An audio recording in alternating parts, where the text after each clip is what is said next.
নমস্কার, সুরজিৎ মান্না ক্রিয়েশনস চ্যানেলের পক্ষ থেকে তোমাদের সবাইকে সুস্বাগতম। আশা করি তোমরা সকলে ভালো এবং সুস্থ আছো। আমি তোমাদের জন্য এই ভিডিওটিতে তুলে ধরছি 2025 সালের ফার্স্ট ইউনিট টেস্ট তথা প্রথম পর্যায়ক্রমিক মূল্যায়নের জন্য ক্লাস 6 তথা ষষ্ঠ শ্রেণীর রায় ও মার্টিন প্রশ্ন বিচিত্রা থেকে ভূগোলের এক সেট প্রশ্নপত্রের সম্পূর্ণ সমাধান করছি। তার আগে তোমাদের কাছে অনুরোধ, তোমরা ভিডিওটি না টেনে পুরোটা দেখো। ভিডিওটি কেমন লাগলো কমেন্ট করে জানিও, ভিডিওটিতে লাইক দাও এবং প্রচুর পরিমাণে শেয়ার করো। যদি চ্যানেলে নতুন হও চ্যানেলটিকে সাবস্ক্রাইব করে চ্যানেলের সঙ্গে যুক্ত হয়ে যাও। এখন আলোচনা করছি 5 নম্বর মডেল সেট বাখরাবাদ ভারতী বিদ্যাপীঠ এবং BT road government sponsor HS school, এই দুটি স্কুলের প্রশ্নপত্রের সেটটি আলোচনা করছি। একের দাগে সঠিক উত্তরটি নির্বাচন করে লেখো। প্রথম প্রশ্ন, সৌরজগতের শীতলতম গ্রহ অপশান ডিতে ইউরেনাস। 2 নম্বরে সূর্যের ভিতরের দিকের উষ্ণতা প্রায় অপশান বিতে 1.5 কোটি ডিগ্রি সেন্টিগ্রেড। 3 নম্বরে পৃথিবীর নিরক্ষীয় ব্যাস অপশান সিতে 12,756 কিলোমিটার।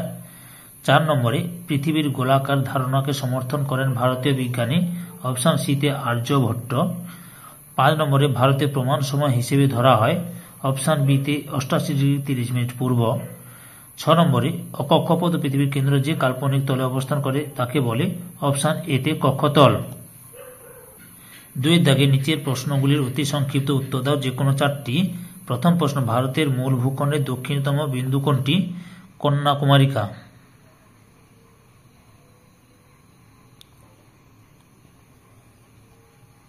কন্যাকুমারিকা। 2 নম্বরে ভারতকে পূর্ব পশ্চিমে ভাগ করেছে কোন দ্রাঘিমা রেখা? 80° পূর্ব দ্রাঘিমা রেখা। 3 নম্বরে ভারতের সবথেকে জনবিরল রাজ্য কোনটি? সিকিম।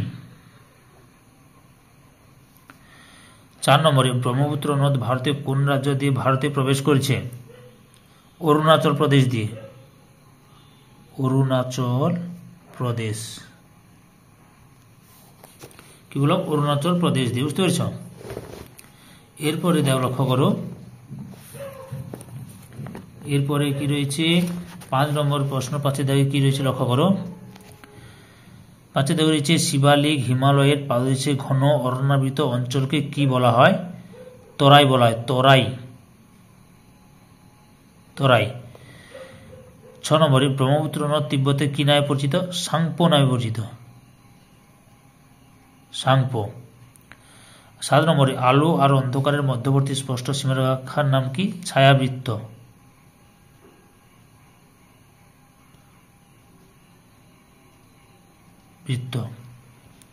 ছায়াবৃত্ত। এরপরে লক্ষ্য করো 3 দাগে কি রয়েছে। 3 দাগে নিচের প্রশ্নগুলির সংক্ষিপ্ত উত্তর দাও, যে কোনো 2টি। প্রথম প্রশ্ন, ভারতের প্রতিবেশী দেশগুলির নাম লেখো। ভারতের প্রতিবেশী দেশগুলির নাম হল চীন, নেপাল, ভুটান, পাকিস্তান, আফগানিস্তান, বাংলাদেশ, মায়ানমার, শ্রীলঙ্কা ও মালদ্বীপ। 2 নম্বর প্রশ্ন, পূর্বঘাট পর্বতমালা কোন কোন নদী দ্বারা বিচ্ছিন্ন হয়েছে? আমি লিখে দিচ্ছি মহানদী, গোদাবরী,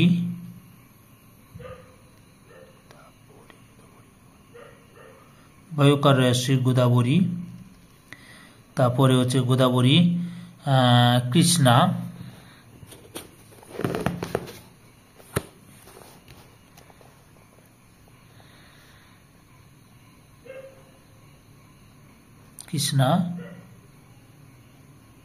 কাবেরী, এই সমস্ত নদী দ্বারা পূর্বঘাট পর্বতমালা বিচ্ছিন্ন হয়েছে। পরের প্রশ্ন কি রয়েছে? 3 নম্বরে পশ্চিমবঙ্গ ছাড়া আর কোন কোন রাজ্যের সীমানা বাংলাদেশকে স্পর্শ করিয়াছে? পশ্চিমবঙ্গ ছাড়া অসম, মেঘালয়, ত্রিপুরা ও মিজোরাম রাজ্যের সীমানা বাংলাদেশকে স্পর্শ করিয়াছে। 4 নম্বরে ভারতের ক্ষুদ্রতম রাজ্য ও সবচেয়ে জনবহুল রাজ্যের নাম কি? ভারতের ক্ষুদ্রতম রাজ্যের নাম হচ্ছে গোয়া, আর জনবহুল রাজ্য উত্তরপ্রদেশ। জনবহুল রাজ্যের নাম কি বললাম? উত্তরপ্রদেশ।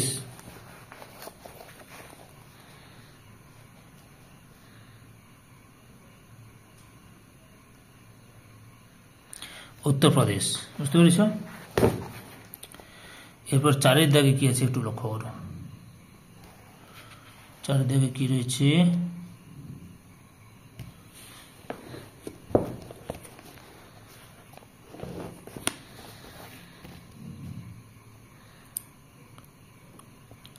নিচের প্রশ্নগুলি সংক্ষিপ্ত ব্যাখ্যামূলক উত্তর দাও, যে কোনো দুটি। প্রথমে, ভারতের প্রথম কৃত্রিম উপগ্রহ কোনটি? ভারতের প্রথম কৃত্রিম উপগ্রহ হচ্ছে আর্যভট্ট।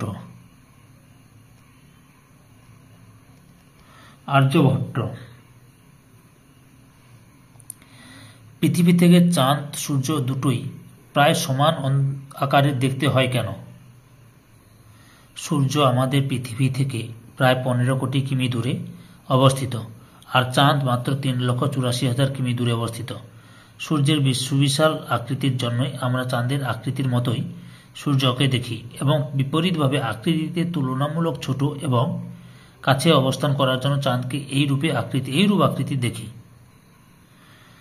2 নম্বরে, একটি বৃত্ত অঙ্কন করে নিরক্ষরেখা, কর্কটক্রান্তি রেখা, মকরক্রান্তি রেখা চিহ্নিত করো এবং তাদের মান লেখো। এই ছবিটা আঁকবে। ছবিটাকে কি বলেছে? নিরক্ষরেখা আঁকবে, 0 ডিগ্রি মান দেবে। কর্কটক্রান্তি রেখা আঁকবে, 37 ডিগ্রি উত্তর মান দেবে। আর মকরক্রান্তি রেখা অঙ্কন করবে, 37 ডিগ্রি দক্ষিণ লিখবে। বুঝতে পেরেছ? 3 নম্বরে, উষা ও গোধূলি বলতে কি বোঝো? উষা, সূর্যোদয়ের ঠিক আগে সূর্যালোক বায়ুমণ্ডলের ধূলিকণা দ্বারা প্রতিফলিত হয়ে পূর্ব আকাশে যে ক্ষীণ আলোর সৃষ্টি করে তাকে উষা বলে। গোধূলি, সূর্যাস্তের ঠিক পরে সূর্যালোক বায়ুমণ্ডলের ধূলিকণা দ্বারা প্রতিফলিত হয়ে পশ্চিম আকাশে যে ক্ষীণ আলোর সৃষ্টি হয় তাকে গোধূলি বলে। গোধূলির স্থায়িত্বকাল নিরক্ষরেখায় সবচেয়ে কম এবং মেরুতে সবচেয়ে বেশি। 4 নম্বর প্রশ্ন, স্থানীয় সময় ও প্রমাণ সময়ের মধ্যে দুটি পার্থক্য লেখো। লক্ষ্য করো, স্থানীয় সময় এবং প্রমাণ সময়ের পার্থক্য, মোট 7টি পার্থক্য তুলে ধরছি। যে কোনো দুটি পার্থক্য তোমরা প্রশ্ন পরীক্ষায় এলে লিখবে, বা যেভাবে প্রশ্ন আসবে সেরকমভাবে লিখবে। ওকে। 5 নম্বরে, নিচের প্রশ্নগুলি উত্তর দাও, যে কোনো দুটি। প্রথম প্রশ্ন, গঙ্গা নদীর গতিপথ সম্পর্কে আলোচনা করো। ভারতের প্রধান ও দীর্ঘতম নদী হল গঙ্গা। এখান থেকে শুরু করবে। এলাহাবাদ, কানপুর, বারাণসী, পাটনা, কলকাতা প্রভৃতি এতটা পর্যন্ত লিখবে। পরের প্রশ্ন 2, ভারতের উপকূলীয় সমভূমি সম্পর্কে আলোচনা করো। লক্ষ্য করো, ভারতের উপকূলীয় সমভূমি অঞ্চলের বিবরণ দাও। ভারতের উপকূলীয় সমভূমি অঞ্চলটি প্রায় এত কিমি দীর্ঘ। এখান থেকে শুরু করবে, এতটা পর্যন্ত লেখো। তারপরের অংশটি দেখাচ্ছি। চিল্কা হ্রদটি ভারতের বৃহত্তম উপহ্রদ। এতদূর পর্যন্ত লিখবে, অর্থাৎ এতটা পর্যন্ত লিখবে। বুঝতে পেরেছ?